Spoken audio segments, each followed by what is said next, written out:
Bem-vindos.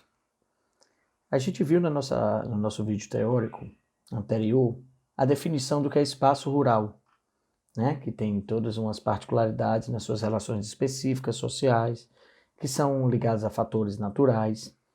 Só que na continuidade do processo de urbanização, nós vamos ter também as interferências que a tecnologia, que a ciência de produção vai levar para a zona rural. E aí a gente vai tratar agora nesse vídeo sobre essa relação da cidade ao campo, a modernização do campo e seus efeitos. Primeiro de tudo, esse avanço, né, da tecnologia, ele gradualmente ele tem uma preocupação sobre o processo produtivo. Chegou um momento que o processo de industrialização que acontece na zona urbana se faz necessário também uma modernização, uma tecnologia e um acesso à capacidade produtiva também na zona rural, para abastecer também esses novos mercados, esse crescimento demográfico, esse processo produtivo industrial que era tão forte na zona urbana.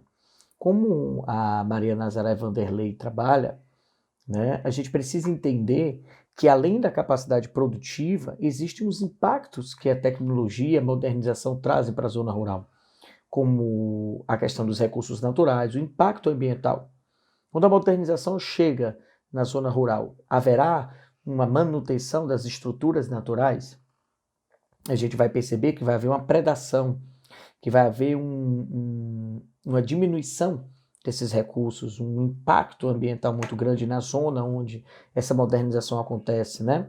A gente vai ter uma nova relação de trabalho também, porque o homem do campo, primeiro que ele tardiamente foi incorporado nas zonas das relações trabalhistas, né? Quando a legislação trabalhista no Brasil nasceu, ela não incorporou o homem do campo desde o início.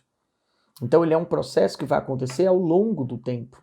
E só a Constituição de 88 vem regimentar, vem fundamentar essa luta pelos direitos trabalhistas da zona rural, que desde a década de 50, 60, lutavam por um estatuto, por uma legislação similar que aconteceu ao trabalhador da zona urbana.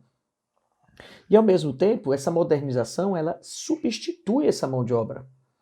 Eu não preciso mais daquela mesma quantidade de funcionários se eu tenho uma nova tecnologia produtiva. E aí essa substituição dessa mão de obra, essa precarização dessa mão de obra, vai provocar uma concentração fundiária, tá? Vai provocar uma fragilização e uma transformação da relação do homem do campo num homem de prestação de serviços, num volante que só vai trabalhar em determinadas áreas, em determinados períodos, cortando inclusive essa relação. Num quadro comparativo bem simples, né?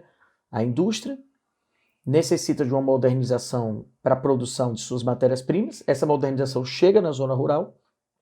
Então a indústria vai provocar uma modernização do campo, que provoca, por sua vez, uma dispensa dos trabalhadores rurais, uma fragilização desses trabalhadores rurais, e isso vai trazer mais lá na frente um êxodo rural, né? Essa sequência também é entendida pelo Charles Miller, pelo Jorge Martini. É uma noção mais ampla dessa modernização. É uma noção do impacto que essa modernização está trazendo no campo, né? Que traz esse homem para a cidade fragilizado, que provoca as relações de trabalho, que provoca um êxodo, tá?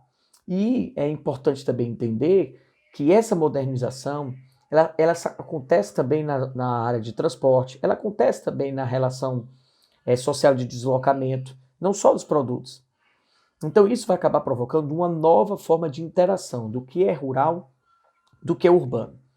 A gente precisa sair dessa lógica simplista de que o que é rural não é urbano. Isso é uma lógica aristotélica, né?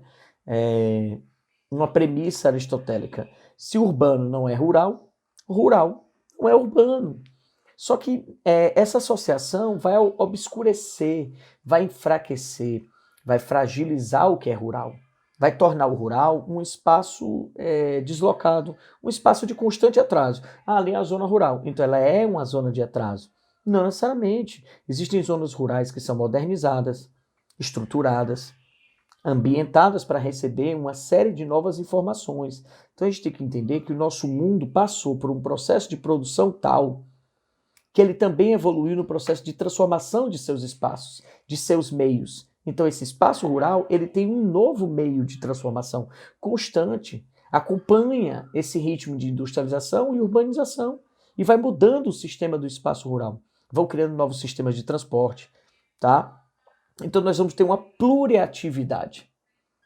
Inclusive, cada vez mais comum que as grandes cidades, ao crescerem, criem, né, essas metrópoles que vão se interconectando com essas zonas que anteriormente eram rurais ou mais afastadas e vão começar a fazer parte desse grande centro, formando inclusive muitos trabalhadores que trabalham na zona urbana, eles são rurais. Eles são habitantes da zona rural, trabalham nos espaços urbanos e voltam para a zona rural, né? Então, é preciso entender que agora nós temos novas relações e que, obviamente, é um desafio, né, para os nossos tempos, que essa capacidade de demanda produtiva diminua cada vez mais a questão ambiental, o impacto ambiental. Nós temos que repensar a capacidade produtiva de uma modernização, de um desenvolvimento sustentável. E quando isso acontece, e inclusive por conta das violências urbanas e de todos os processos, né, que esses espaços urbanos trazem nessa aglomeração populacional, esses espaços de segregação socioespacial, acabam trazendo violência, acabam trazendo novas relações. E aí o campo hoje começa a ser visto também como um espaço de refúgio. Um espaço de refúgio para o turismo, um espaço de refúgio para a vida, um bem-estar. Eu trabalho na zona urbana, mas eu vou viver no campo, procurando esse bem-estar, né? Tem a relação da memória, do patrimônio, das práticas culturais do nosso país, tão vivas na zona rural, tão nascentes também na zona rural. Tá bom? Forte abraço.